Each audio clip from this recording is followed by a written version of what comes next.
Welcome back, everyone. In this video, let's improve upon this add cart item functionality that allows us to take in an array of cart items, which, as we discussed, is just a product with an additional quantity field, as well as some product object that we're trying to add into this cart items array. So as I mentioned, what we need to do is find the cart item to see if there is one that matches inside based on the product that we're trying to add. And if it exists, then we increase the quantity.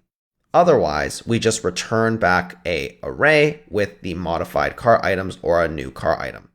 So because we haven't really tinkered around with cart items, let's just imagine from the empty case. We have a completely empty cart. We're adding a product for the first time. What we want to end up with is a cart with the object that has all of the fields from our product to add, but also an additional quantity field that is equal to 1. Because what we're saying is that, hey, I'm essentially creating a new cart item, all of the same fields as product to add, except there's a quantity of 1 so far. So that's what we want to end up with. So let's talk about this. What we want to do is we want to say, okay, if this cart doesn't have an existing cart item with the same ID as product to add, then we know for sure it is a new product. But we want all the existing cart items as well that are in here. It just means that we have a new cart item to make. So what we'll do is we'll create a new array and we'll spread through all of the existing cart items that we have. But what we're going to add as an additional is we are going to say, okay, I know for sure I need a new product to add, except we're also going to add this quantity of 1. That's it.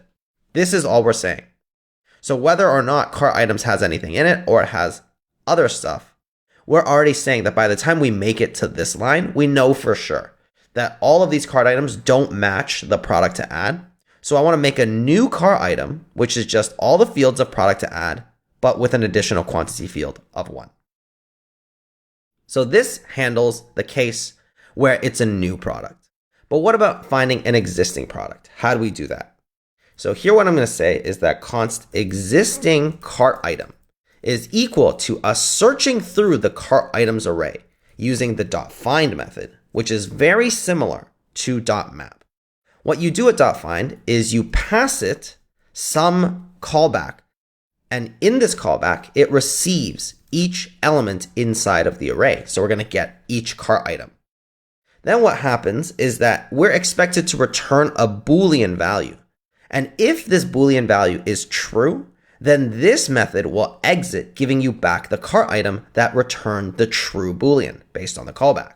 So what we want to say is that only return us back true and return us back the cart item if this specific cart item has an ID value that's equal to the product to add's ID value. So here, that's how we're able to track whether or not the cart item matches one that we're trying to add, because they'll be the exact same product. The only thing is that we just add the additional quantity, but the ID values are going to be the same.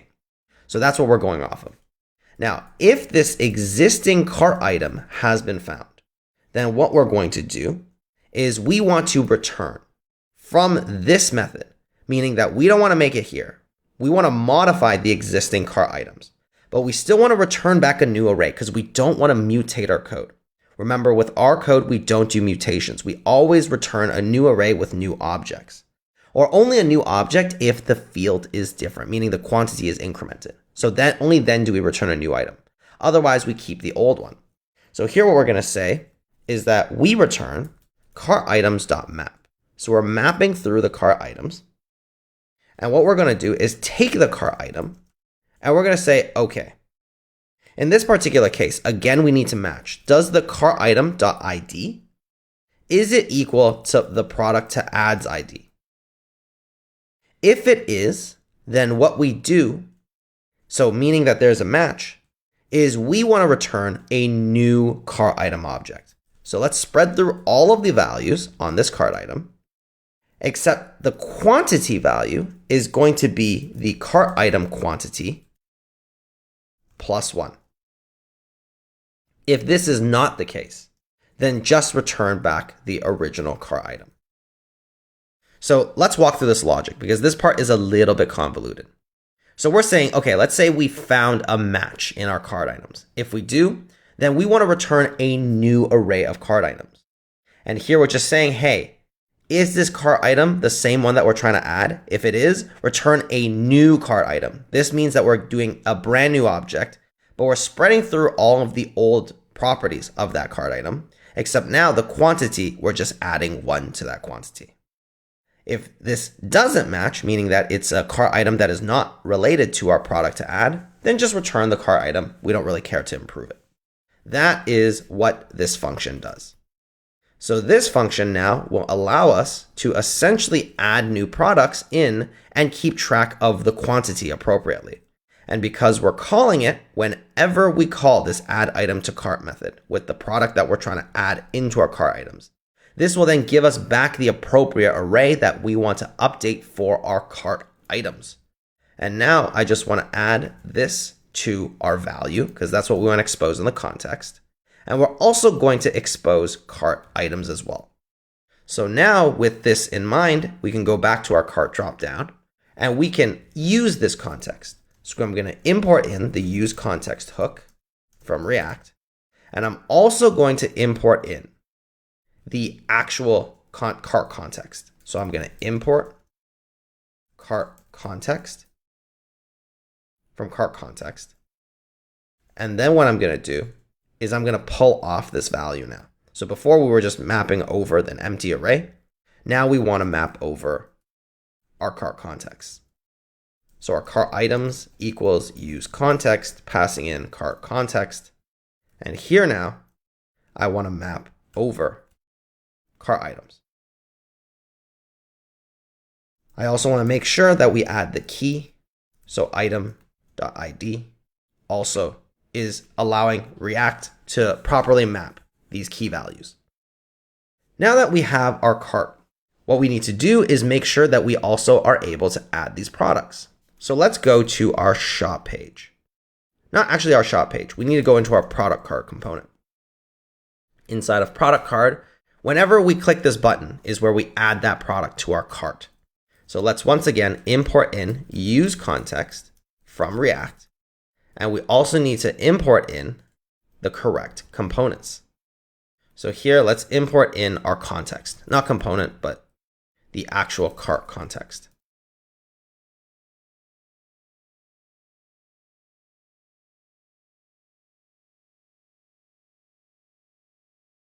There we go.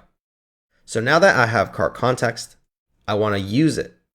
And the way to use it is we need to get the add item to cart method. So I'm going to say use context, passing in the cart context,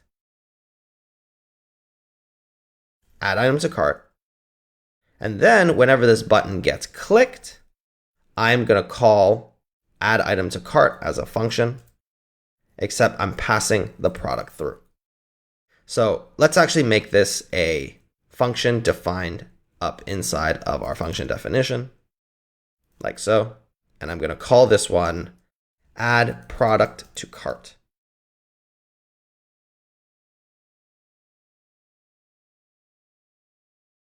And then I'm just going to pass this through here. Now you might be wondering, why do we define this function up here instead of inside of the definition? I'm going to explain this to you a little later when we start talking about optimizations. One benefit is readability. It's easy to look through this part rather than inside of all this nested JSX code. But the other is it's easier to optimize. And I'll talk about that again much later. But for now, let's test that everything here works. So let's go back to our application. Here, we seem to have everything hooked up. And let's start adding. There we see our blue beanie is being added. Our brown cowboy hat is being added. And our red beanie is being added. There we go. Everything is working as expected. So awesome. Our code is working as we want. And really the key thing here that was challenging was really thinking about a way to keep track and update this cart inside of our context. Because the really challenging thing is this function and thinking about this function, where we know that we want to manufacture a new array of cart items that are based off products. The only thing is that if an existing one is found for the product that we're trying to add in, then we just want to increase the quantity. Otherwise, we just want to keep it the same. This is the biggest challenging part and requires the most thought when it comes to composing this feature. So if this is challenging, I suggest you actually get rid of this code and try it again yourself. Because only by practicing and really thinking about how this is done are you going to get a better grasp of why this all works. So now that we have our cart and our cart items, let's start styling our cart items in the next video.